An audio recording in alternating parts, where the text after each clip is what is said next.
মানুষের শরীরে এই রক্তশূন্য বাণ যদি প্রয়োগ করা হয়, তার শরীরের রক্ত দিন দিন দিন দিন কিন্তু ক্ষয় হতে থাকবে। তো এই প্রক্রিয়াটি কেমনভাবে করা হয় সেইটার মাধ্যমে কিছু কথা আমি বলবো। তো এই রক্তশূন্য বাণ একটা মাছ নিল, শিঙি মাছ, বা অনেক প্রকারের বিদ্যা আছে, তো আমার কাছে কিছু বিদ্যা আছে, তার মধ্যে একটা বলছি।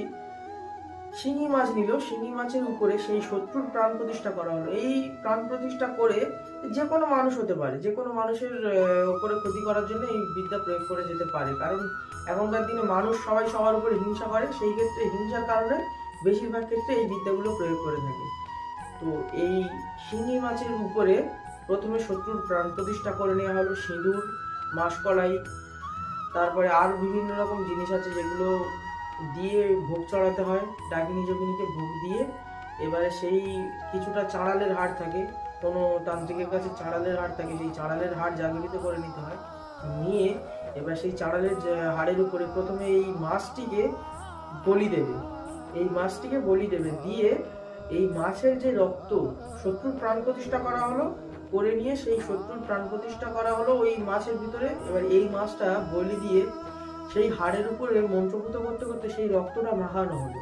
এবার সেই রক্তটা যখন মাখাবে তখন এই মন্ত্র উচ্চারণ করতে করতে বলবে, ওই মন্ত্র উচ্চারণ করতে করতে যে কার্যটা বলবে, বলার পরে ওই হাড়টা নিয়ে প্রথমে তার উপরে লাল কাঠ দিয়ে হোক বা কালো কাঠ দিয়ে হোক, যার যেরকম বিদ্যা, সেই রকম ভাবে ওই রক্তটা, ওই যে হাড়ের উপরে যে রক্তটা করলো মাখালো, সেই রক্তটা কিন্তু ওই সাদা সুতো বা লাল সুতো দিয়ে পুরোপুরিভাবে মাখিয়ে নিতে হবে।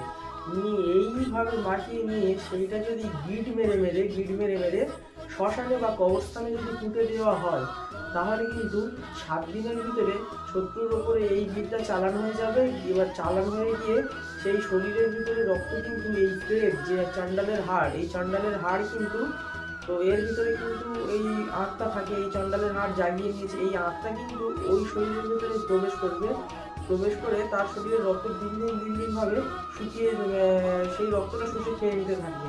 তো এইভাবে কিন্তু এই বিদ্যা প্রয়োগ করা হয়।